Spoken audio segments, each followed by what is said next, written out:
Iceland Documentary Film Festival var haldinn á Akranesi í fyrsta skipti núna síðastliðið sumar.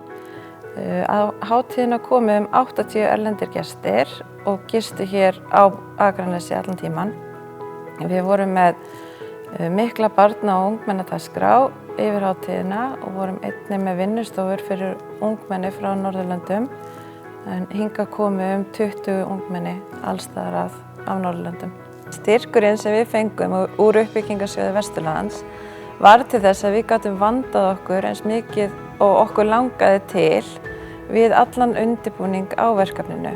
Við gátum unnið að hönnun og allir svona upplifunarhönnun í kringum verkefnið sem varð til þess að verkefnið varð eins farsælt og það gat mögulegast orðið. Það skipti okkur ekki bara máli fjárhagslega að fá styrk frá sjóðnum, það skipti okkur líka miklu máli að vita að samfélagið væri á bak við þetta, að sjóðurinn hefði þá trú á verkefninu okkar að það yrði mögulega eins stórt og það getur mögulegast orðið. Okkur langar að það verði.